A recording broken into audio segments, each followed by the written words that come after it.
যে রাসূল সাল্লাল্লাহু আলাইহি ওয়াসাল্লামের ৬৩ বছরের জিন্দেগিতে নবীজি যা করতে বলেছেন তা করা, নবীজি যা ছাড়তে বলেছেন তা ছেড়ে দেওয়া, রাসূল সাল্লাল্লাহু আলাইহি সাল্লামের প্রত্যেকটা সুন্নতকে অনুসরণ করে মুমিনরা তাদের জীবন পরিচালনা করবে। যারা করবে তাদের সম্পর্কে রাসূল বলেছেন, মান আহাব্বা সুন্নতি ফাকাদ আহাব্বানি ওয়া মান আহাব্বানি কানা মাই ফিল জান্নাহ। দুনিয়ার মধ্যে আমার উম্মতেরা শোনো, যারা তোমরা আমি নবীকে মহব্বত করতে চাও, আমি নবীকে ভালোবাসতে চাও, তারা আমার সুন্নতকে আঁকড়িয়ে ধরো, আমার সুন্নত দিয়ে জীবন সাজাও, আমার সুন্নতের রশি গলায় লাগাও, আমার সুন্নতের রঙে রঙিন হও। কি লাভ হবে? বলে হাসরের দিন, পরকালের দিন, যেদিন সমস্ত মানুষগুলো আপন মানুষ থেকে দূরে সরে যাবে, আমি নবীজি ঘোষণা দিলাম কানা মাই ফিল জান্নাহ, হাসরের ময়দানে তুমি আমি নবীর সঙ্গে জান্নাতে থাকবে। সুবহানাল্লাহ। রাসূল বলছেন, আল্লাহ এই কথা কোরআনে বলছেন, কুল হে নবী আপনি বলুন, ইন কুনতুম তুহিব্বুনাল্লাহ ফাত্তাবিউনি ইউহিব্বুকুমুল্লাহ। হে নবী আপনি দুনিয়ার মানুষদেরকে জানিয়ে দেন। কি জানিয়ে দেব? বলে যারা আমি আল্লাহর ভালোবাসা পেতে চায়, যারা আমি আল্লাহর ভালোবাসা পেতে চায়, যারা আমি আল্লাহকে ভালোবাসতে চায়, তাদেরকে বলুন তারা যেন আপনাকে অনুসরণ করে, তারা যেন আপনাকে ফলো করে, আপনার জীবন চরিত্রে যেন নিজের চরিত্র গঠন করে, আপনার আদর্শে যেন সে আদর্শবান হয়। বলে কি হবে? আল্লাহ পাক বলেন, সে তো আমার আল্লাহকে ভালোবাসতে চায়, আমি আল্লাহকে তার ভালোবাসা লাগবে না। যারা আপনাকে অনুসরণ করবে ইউহিব্বুকুমুল্লাহ, আমি আল্লাহ খুঁজে খুঁজে ওই বান্দাদেরকে মহব্বত করবে, ভালোবাসবো। সুবহানাল্লাহ। শুধু তাই নয়, বলে ওয়াগফির লাকুম যুনুবাকুম, আমি আল্লাহ পাক ওই সমস্ত বান্দাদের জিন্দেগীর গুনাহগুলোকে মাফ করে দেব। এজন্য ভাই আসুন আমরা আমাদের জীবন রাসূলের সুন্নাত দ্বারা সাজানোর চেষ্টা করি। আমরা সমস্ত কুসংস্কার, বেদাত, এই রবিউল আউয়াল মাসকে কেন্দ্র করে তাজিয়া মিছিল করা, বিভিন্ন রকমের হালুয়া রুটি খাওয়া, এই সমস্ত কাজ থেকে আমরা নিজেদেরকে পরহেজ রাখবো।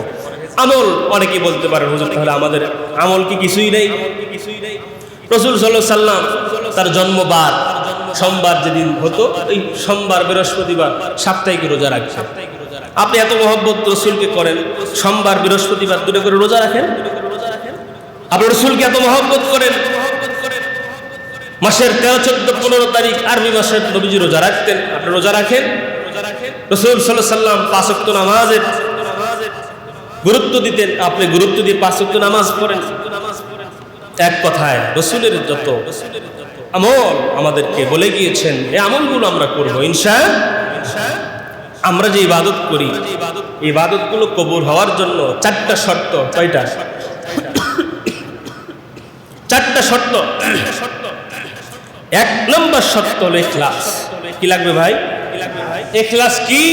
বলে ইখলাস হলো একনিষ্ঠতা। আমি যেই আমলটা করছি একমাত্র কেবলমাত্র লিওয়াজহিল্লাহ, আল্লাহকে সন্তুষ্ট করার জন্য করছি, এই মন মানসিকতা নিয়ে আমল করতে হবে।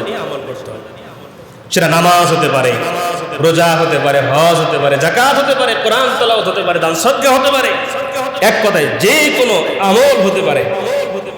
এই আমলটা আল্লাহ তাআলার কাছ পর্যন্ত, নিকট পর্যন্ত পৌঁছানোর জন্য 4টা শর্তের মধ্যে 1 নম্বর শর্ত, যে আমল আমি করছি এটা একমাত্র কার জন্য হতে হবে ভাই? এই জন্য বলে ইখলাস লাগবে। 2 নম্বর, আমি যে আমলটা করব এটা দলিল লাগবে। দলিল কি? বলে রাসূল করছেন, সাহাবায়ে কেরাম করছেন, সাহাবায়ে কেরামের পর তাবেঈন করছেন, এই পর্যন্ত যদি এই আমলের দলিল তারা করছেন পাওয়া যায়, তাহলে তুমি আমল করো। এখন আমাদের দেশে একটা প্রচলিত মিলাদ আছে না নাই? ইয়া নবী সালামু আলাইকুম আছে না নাই? মানুষ বিভিন্ন জায়গায় আছে। ছোটবেলায় আমিও পড়তাম, অনেক কণ্ঠ দিয়ে এই কাসিদা পড়তাম, ছন্দগুলো পড়তাম। মহিলা মানুষ পর্যন্ত বাইরে একবারে জটটা লেগে এগুলো শুনতে আসলে ভালোই লাগে। ঠিক না ভাই? ঠিক না? শুনতে ভালো লাগে। কিন্তু এই সিস্টেমে মিলাদ, হ্যাঁ, আপনি কয়েকজন মিলে, আপনার বাবা মারা গেছে, আপনি তো দোয়া দরুদ করবেন, আপনি দোয়া দরুদ করবেন, বাবার জন্য দোয়া করবেন, এটা তো বাধা নাই। কিন্তু এই যে সিস্টেম, কি ভাই? সিস্টেমে আমল করা, যে একটা আমল সিস্টেমে যখন একটা আমল করবেন, এই সিস্টেমে আমলটা করতে হয়, ওই আমলটা যখন করবেন আগে দেখতে হবে সাহাবায়ে কেরাম করছেন কিনা, এই আমলটা নবীজি করছেন কিনা, তাবেঈন করছেন কিনা। হ্যাঁ, তারা যদি করে তাহলে করেন, সমস্যা নেই। কিন্তু তারা তাদের জীবনে এই আমল কোনোদিন করে নাই, এখন আপনি যদি এখন এই আমল করেন যে এটা তো ভালো কাজ ভাই, এটা ভালো কাজ, এটা দরুদ শরীফ পড়া হয়, এটা ভালো কাজ, তাই আমি বলবো যে আপনারা মাগরিবের নামাজ 3 রাকাত পড়েন, ইসকের থেকে 4 রাকাত পড়েন, একটা সূরা বেশি হবে, রুকু একটা বেশি হবে, 2টা সেজদা বেশি হবে, দোয়া দরুদ বেশি হবে। বেশি হলেই হবে না, বলবেন এটা পড়া যাবে না, কেন? রাসূল তো এভাবে করে নাই। তা আমি বলবো আপনি যে সিস্টেম মিলাদ করছেন, রাসূল কি কোনোদিন পড়ছেন? এখন যদি বলেন যে না রাসূল কোনোদিন করে নাই, আমি বলবো ইসলামে আর অনেক ভালো কাজ আছে, আর অনেক ভালো ভালো আমল আছে, এটা বাদ দিয়ে ওগুলো আগে করেন। কথা বলে ঠিক না? বুঝতে হবে, ইসলাম আমাদের বুঝতে হবে। ইনশাআল্লাহ যে কোনো কাজ করতে গেলে আগে ওটার দলিল প্রয়োজন, ইসলামে এর দলিল আছে কিনা। এরপরে 3 নম্বর হলো যেই কাজটা আমি করব এই কাজটা সুন্নত তরিকায় করা। সুন্নত তরিকা কি? রাসূল সাল্লাল্লাহু আলাইহি ওয়াসাল্লাম এই কাজটা যেভাবে করতে বলেছেন, রাসূল সাল্লাল্লাহু আলাইহি ওয়াসাল্লাম এই কাজটা যেভাবে শিখিয়েছেন, ওটাকে বলা হয় সুন্নত তরিকা। 4 নম্বর শর্ত হলো হালাল খাবার। কি খাবার? ওই যে বয়ান করছিলাম না যে পবিত্রতা 2 প্রকার, একটা বাহিরের একটা ভিতরের।